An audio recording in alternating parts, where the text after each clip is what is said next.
Wow. So anyway, this doctor declared me healthy. She said, your hormone levels are back to normal. But as I exited her office, she turns to me and says, almost as an aside, next time I see you, I want you 10 pounds lighter.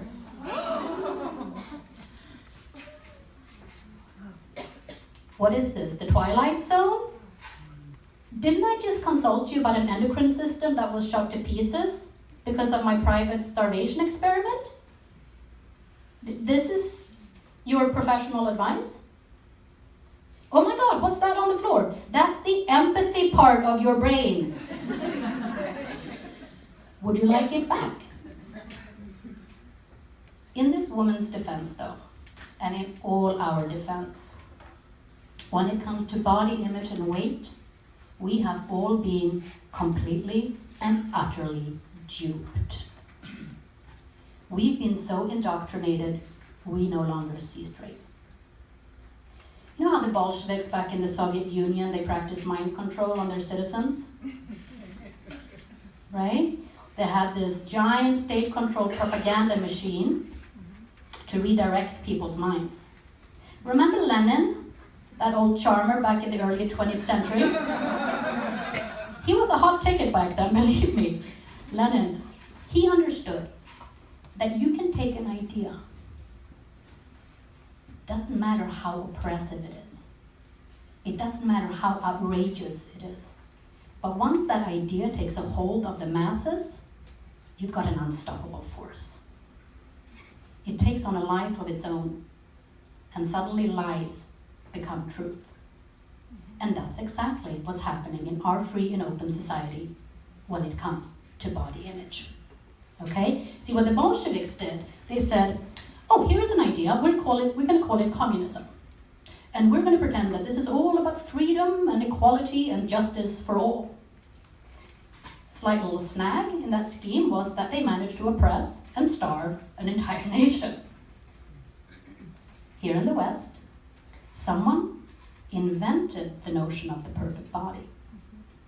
They made it up. The ideal body, one for women, one for men. And they said, we must all live up to this body and we must adore it. And they pretended it was all about health and happiness and success. Slight snag, they ended up oppressing and starving an entire nation. Or at least forever ruining our chances to have a normal relationship with our bodies, with food. Because isn't it true that wherever we go, wherever we turn, there it is, the perfect body, reminding us of our own inadequacy and of our societal duty to pledge allegiance to it and live up to it. And our ideological loyalty is excruciatingly measurable. It's right there. Every extra ounce of fat, a sign of treason. Listen, don't tell me we're not living under oppression. We live in a society where the majority of women would rather be hit by a truck than get fat, okay? A truck. When a psychology professor told her female students about these rather sad results, she was met not by the expected outrage, but rather by quizzical expressions and questions like, well, how fast was that truck going? I mean, how big was it? Would I lose weight in the hospital because of the poor food? A woman here in the United States was making a documentary about fat shaming. She received death threats on the internet. Someone suggested to her that her issue was something that Adolf Hitler could have handled with efficiency. The absolute majority of women are unhappy with the way they look. Think about it. We treat natural weight gain during puberty and menopause as a personal affront. What the hell is happening here? It's Mother Nature happening. Increasingly, men are dissatisfied with their bodies too. It's estimated that about a third of people who suffer from eating disorders are men. We have men who are injecting themselves with steroids because they want to bulk up. Guys, just for the record, okay, this was not exactly the opportunity equalizer we were looking for, okay?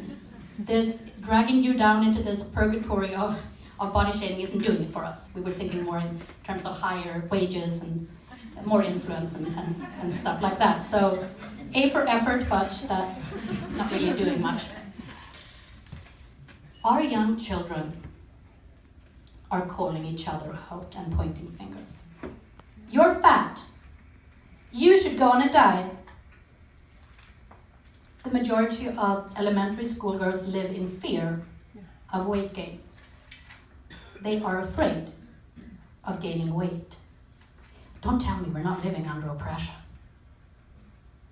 See, we've been programmed to think that thin is always good and fat is always bad, which, just as a little reality check there, means that both President Assad of Syria and Adolf Hitler qualify as good.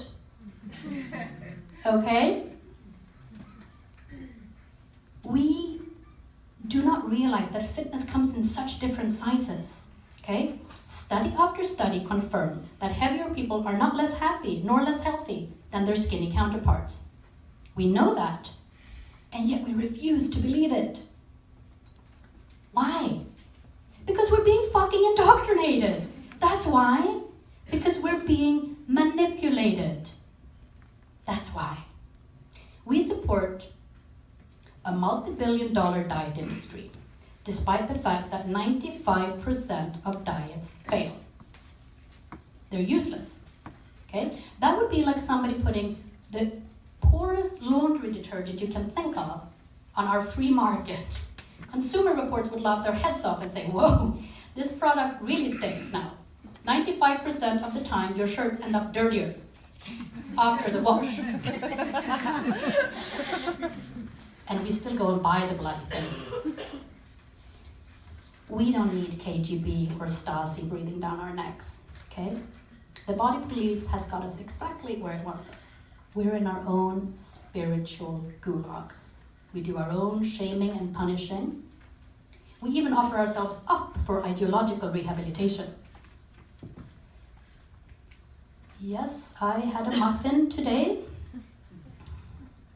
I've been bad. But tomorrow I'll go running, I promise. I'll make up for it.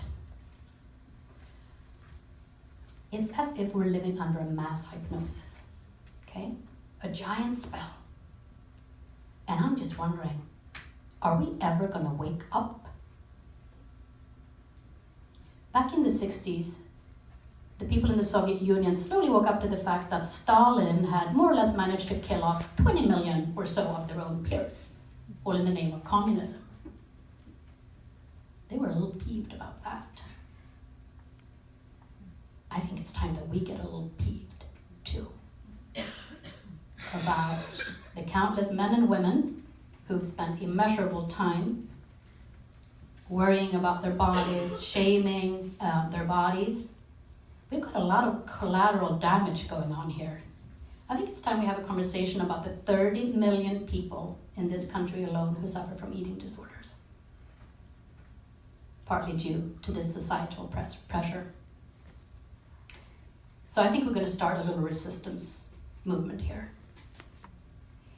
And when we do that, when we finally wake up, we're going to bring this society in front of the International Criminal Court of The Hague. Because creating body shaming like that in an entire population, I think that's a crime against humanity.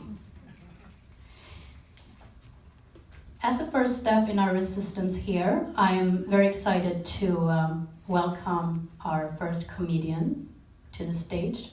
Her name is Katie Kay, and she is fabulous. First time I saw her on stage, I thought, I want to bring this woman to my living room and invite all my girlfriends.